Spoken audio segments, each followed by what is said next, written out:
आज मैं आप सबको दिखाने वाली हूँ कि मैंने अपने टेरेस में टूटे-फूटे टाइल्स और कुछ बचे हुए टाइल्स से कैसे घेर कर बॉक्स बनाया है और उनमें बहुत ही अच्छी मात्रा में सारे ही पौधे चलते रहते हैं। तो देखिए, अच्छी तरह से इनकी लंबाई भी ज़्यादा है, चौड़ाई भी है। इस तरह से मैंने टूटे और बचे-खुचे टाइल्स से इन सभी को बना रखा और यहाँ पे तो देखिए इसमें अनार का पौधा भी बहुत ही अच्छी ग्रोथ किए हुए।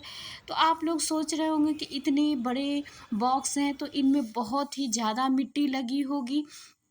तो आज मैं उसी को दिखाने वाली हूँ कि इतने बड़े बॉक्स को भी बहुत ही कम मिट्टी में आप भर सकते हैं और अपने टेरेस को हल्का रख सकते हैं। मैंने जितने भी बॉक्स इसी तरह से भरा है। तो यहाँ पे देखिए जितने भी मटेरियल है मैंने उन सभी को एक जगह रखा है। टहनियाँ है, कुछ सूखे पत्ते हैं, नारियल के छिलके हैं, किचन वेस्ट है और मैंने थोड़ी-सी ही मिट्टी यहाँ पे रखी है। बस इतने से ही यह बड़ा-सा बॉक्स मैं पूरी तरह से भरकर आप सबको दिखाऊँगी। तो यहाँ पे देखिए इतने बड़े बॉक्स में मैंने 2 ड्रेनेज होल बनाया है और यहाँ पे कोई छत पे लीकेज ना हो उसके लिए भी मैंने नीचे भी सीमेंट लगा रखा है और दीवार में भी सीमेंट लगा दिया है ताकि पानी का बरसात में लीकेज ना हो। और मैंने इस तरह के टाइल्स से बॉक्स 3 साल से बनाया है और बहुत ही अच्छी तरह से सारे ही बॉक्स चल रहे हैं, कोई परेशानी नहीं हो रही है। और इस तरह से मैंने देखिए मैं बॉक्स में सबसे पहले थोड़ी-सी मिट्टी को डाला है और ड्रेनेज हॉल में पत्थर को भी रख दिया है। तो इस तरह से बहुत ही थोड़ी मिट्टी में इतना बड़ा बॉक्स बहुत ही कम समय में भर जाएगा। तो यहाँ पे देखिए टहनियाँ थी, जो कि मैं टेरेस में ही पौधे को कटाई-छँटाई करते रहती हूँ, उनकी टहनियाँ हैं, पत्तियाँ हैं, बहुत सारे ही हमें अपने टेरेस में इस तरह के सारे पौधे मिलते रहते हैं टहनियाँ के। तो यहाँ पे देखिए यह मधुमालती का है, टहनी बहुत ही सारे हो गए थे उनकी हार्ड प्रूनिंग करने के बाद, तो इसको मैंने भर दिया। और देखिए यहाँ पे मैं दिखा रही हूँ कि जब इस तरह के मैंने टहनी को बॉक्स के अंदर डाला है तो बहुत सारे ही अंदर गैपिंग बना हुआ है और इस गैपिंग को भरने के लिए मैं उपले का यहाँ पे यूज कर रही हूँ। तो इस तरह से छोटे-छोटे देख-रेख से बहुत ही आसानी से सारे ही बॉक्स को मैंने इस तरह से भरा है और बहुत ही आगे चलकर मिट्टी बहुत अच्छी उपजाऊ और हल्की बन जाती है और पौधे की भी ग्रोथ बहुत ही अच्छी होते रहती है। आप इस तरह के कोई भी कंटेनर प्लास्टिक हो या गमले हो उसको भी आसानी से बड़े-बड़े को भर सकते हैं।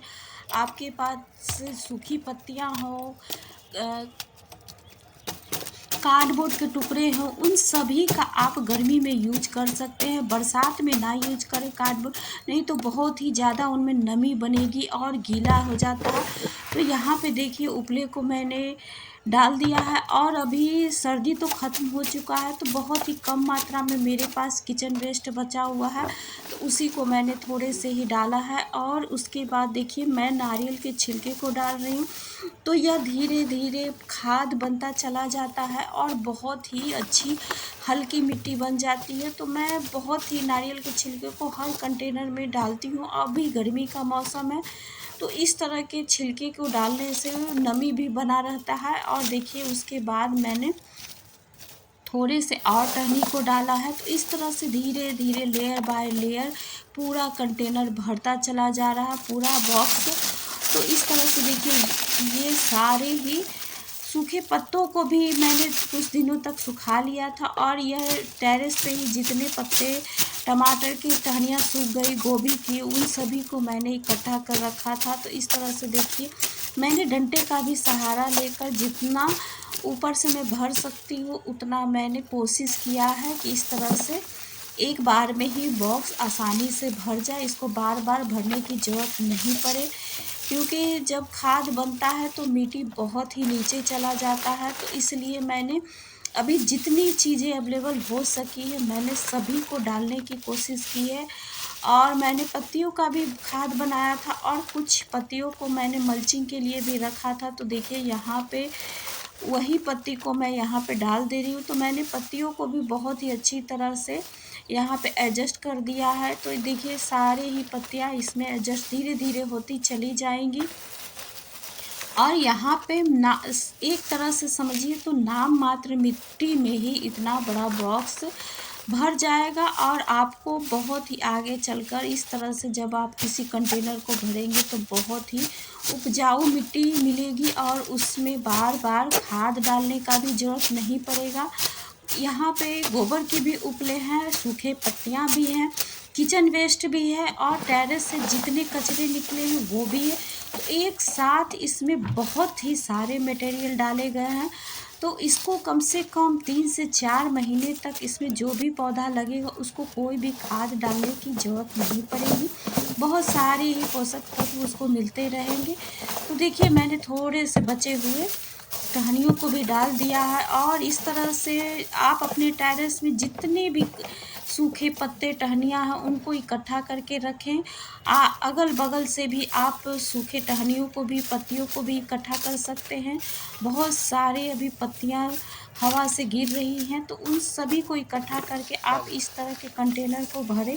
और यहाँ पे लास्ट में मैं पानी डाल दे रही हूँ, ताकि जितनी भी टहनियाँ हैं, पत्तियाँ हैं, थोड़े नीचे दब जाए, और उसके बाद इसमें जितनी भी मिट्टी मैं डाल सकती हूँ थोड़ी-सी ऊपर से मैं डाल दूँगी। तो देखिए, यहाँ ड्रेनेज हॉल से पानी भी निकल चुका है।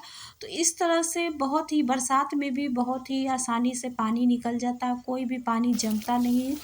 और इस तरह के बॉक्स को बनाने में के लिए मैंने हार्ड सीमेंट का यूज़ नहीं किया था, तो ज़रूरत पड़ने पे आसानी से टूट भी जाता है। तो देखिए, मैंने लास्ट में इसमें थोड़ी-सी मिट्टी को डाला है, और इस तरह से अभी मैं पौधे को नहीं लगाऊँगी, क्योंकि अभी यह दबने वाला है, तो कम से कम 1 सप्ताह तक इसको ऐसे ही छोड़ दूँगी।